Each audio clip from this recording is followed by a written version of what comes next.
down. Moving on to more breaking news coming in. Encounter between security forces and Maoist terrorists in Bijapur. Ongoing gunfight has been reported in the forest of Bodla Pusnar. Intermittent exchange of fire between both sides have been reported. And there are also reports of two Jawans sustaining injuries in the ongoing encounter. The incident falls under Ganglur police station limits.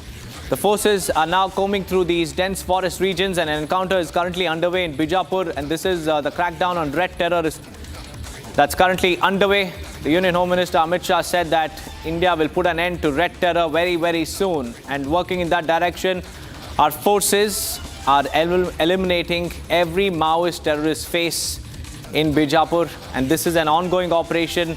The encounter is currently underway. Two Jawans have sustained injuries in the gunfight.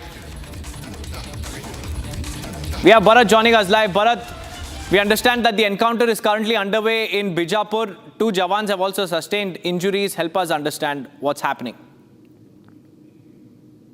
बिल्कुल, मैं आपको बता दूं कि बीजापुर जिले के अंतर्गत गंगालूर पड़ता है। गंगालूर थाना क्षेत्र के अंतर्गत बुडला और पुसनार, उन जंगलों में माओवादी जो हैं, नक्सली जो हैं, उस इलाके पे मौजूद थे।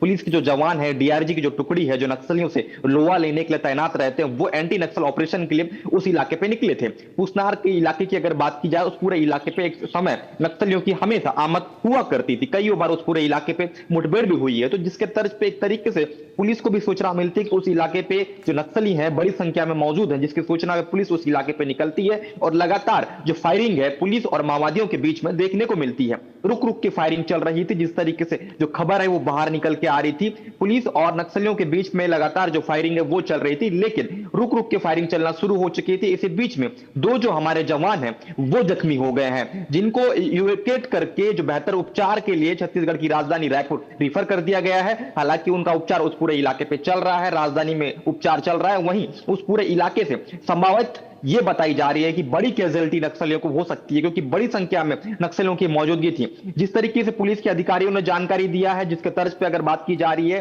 तो बड़ी संख्या में जो माओवादी हैं उनकी कैजुअलिटी की भी बात की जा रही है। लेकिन अभी ये पुष्टि नहीं किया गया है कि कितने जो नक्सली मारे गए हैं, कितने नक्सलियों की जो शिनाख्त है वो होनी बाकी है, कितने नक्सलियों को चोट आई है, क्योंकि अभी तक ऑपरेशन उस पूरे इलाके पे जारी है। तो ये कहना उचित नहीं होगा, क्योंकि नक्सली जो उस इलाके पे अगर तैनात है तो कहीं ना कहीं जो ऑपरेशन समाप्त होता है उसके बाद ये कहना स्पष्ट हो जाएगा कि कितने नक्सलियों को पुलिस के जवानों ने ढेर किया। लेकिन अभी जो वर्तमान में जो अपडेट है, ये अपडेट है कि दो जो जवान हैं वो जख्मी हैं, जिनका बेहतर उपचार राजधानी के रायपुर में चल रहा है, और उस इलाके पे जहां ऑपरेशन चल रही थी उस इलाके अभी भी जो ऑपरेशन है वो जारी है।